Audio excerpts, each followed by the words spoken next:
Hey, welcome back. We're going to be doing a rapid fire version of our review for Killer is Dead. So we're going to start off here, and I'm going to throw over to Potato and ask you what you think of the art. I think the art is fantastic. It's very reminiscent of games like Borderlands, where it's got like that comic feel towards it. But the colors, they really show They just through. pop, don't they? Yeah, exactly. And sorry, I've got hiccups, so I apologize for that. But yeah, the colors really show through, especially in the dream segments. If you look at the colors, they're so radiant. They really glow, and it just really makes the entire atmosphere of the game so much better. Makes the than game just what it feel could be. better, doesn't it? Yeah, exactly. So what would you give this? I want to give the visuals between I want to say like an 8.5 actually, because there's points where it's just too bright and it takes away some of the detail, but that's kind of minor, and when that's not happening, it just looks so beautiful anyways. Okay. Just to throw it back to me to do the combat and actual gameplay information of this. This game is really well done for your combat, your gameplay, your movement. There are some areas that are lacking. Forced walking areas, which, yes, is the bane of everyone's existence. But there's fun, fast combos, switching from enemy to enemy, rolling away from attacks, last-minute backslashes, and just fun executions, which is probably one of the best parts of this game. So I've really just got to lay it down with a 9 here. Potato probably has a different score. Actually, I know he does. Yeah, Because we do have a full version of this review you can look at after if you want. But let's throw it back to you for... mine was slightly lower, but that's just because I don't have first-hand experience with it. So let's throw this back to you for the next segment. The Scarlet missions, and well, you know more about the Scarlet missions, but I know more like the side missions. Yes. The bane of my existence is what Potato is going to go over. Mondo's girls. The So dates. it's very interesting. Like no other game really does stuff like that. Like you look at modern RPG. Well, yeah, you could say modern RPGs and some action adventure games. Generally, side quests are relevant to an actual story. Like they have a purpose of being there. Mm-hmm. But then here, you're like you're like half human, half wire, walking around murdering people for a contract. Then one day you decide to go to a bar, hook up with some person you find really beautiful, and then get laid. And then when you go home, you end up having like a new attachment for your arm, or you get money for it Yes, in the form of moonstones. Yep. It doesn't fit the rest of the game. So it could be, well, it's definitely different, but if there was more backstory towards it, then it could make sense, but... There wasn't, so... Yeah. What would you give this part, Potato? This part, I want to give it a 5. 5 mainly because of originality and how it's so different. And also because between our two scores. Oh yeah, pretty much. Let's go. We both have different scores. We've done a full review for this. But we're going to move on next and talk about the other biggest bones of contention, which is the story of this game. I'm not going to lie, though. This game, it tells the story beautifully. It gives you everything. The delivery is amazing.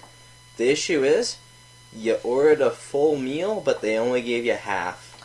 Yeah, they really don't go into the story in much detail at all. You're really left in the dark most of the time, and the only stuff you are told is the actual missions story. Pretty much. You don't know your own story is the issue.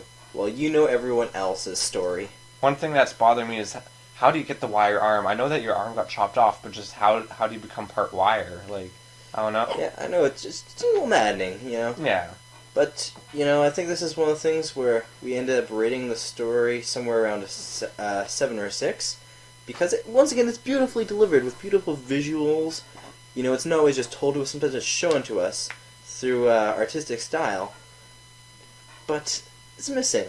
Yeah. And, this game has a lot of bonus parts. We mentioned in the full review that, there's little quick little FUs to gamers, like, you complain about this, here, you happy now kind of moments. Yeah. Or the comical little quips of breaking the fourth wall, where, Mondo's only reason for not joining David is because it doesn't fit into the genre of game we're in. Yeah, I really like that. I think or that asking, is our game ethical? And it's like, what?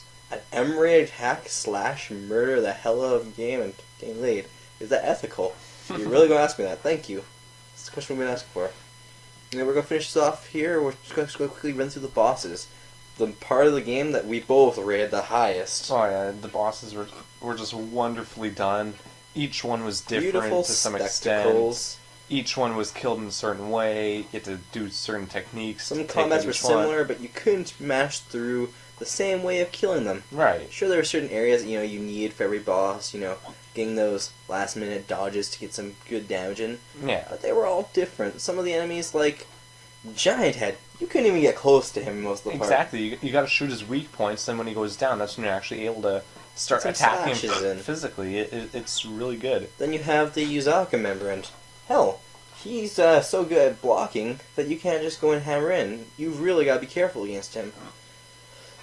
And it's just well done in general. The bosses were beautifully done art pieces, except for David, who needs to put pants on. Seriously, you look at this boss, needs pants. Actually, if I give you a picture, can you Photoshop some pants onto him? He's too fab for pants. Damn you, Potato.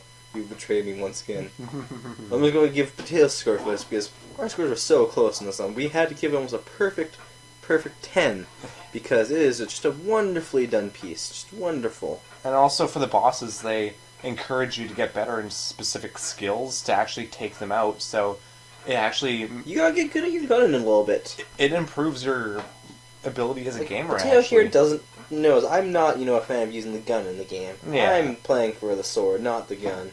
But I had to use the gun on Giant Head, and it was pretty fun. yeah. Well, Giant Head was one of my favorite bosses. I really liked him. He was probably the most Mine was interesting Giant boss. Head and the train, because come on, he's a train. But yeah, so our wrap up is we gave this game about a score of an 80. There are some bones of contention, things we don't like, things let's say we even hate about this game. But it was just so fun. It was so well done. All the good overshadows the bad, pretty much. It was visual spectacle. Like, hey, even if you don't like this game in general, maybe you want to check out some gameplay. Maybe you want to see some of the art from it. Be a reference to how to well put together a scene. Well done bosses. If you're, let's say, making a game yourself, and you're thinking, my bosses are bland. Maybe watch some of the bosses. Get some inspiration, because they are well done individuals. They're not generic, from one to another. Yeah. You're not playing you're not fighting a horde enemy. You are fighting a boss. It's not one of those that they give you a giant horde enemy. Exactly. It is a boss. Like Alice, she was very similar to the alien in the Thing, and then you end up versing a brother. Then you end up versing a huge mutated giant thing. It just So they're all different. You might not want to spring for the collector's edition of this game, but it's worth picking up. It's worth going out and buying, because it is a fun game, and it's worth your playthrough. It is worth it. Well, thank you for watching here. This has been our, rapid fire version of our review for Killer's Dead. If you want to hear more about the game and maybe just us bickering a bit and trying to figure out how we're going to rate this thing, feel free to look at our full version review, which we'll probably leave a link in the description for. But thanks for tuning in, thanks for watching, and as always, have a good day. Any last comments?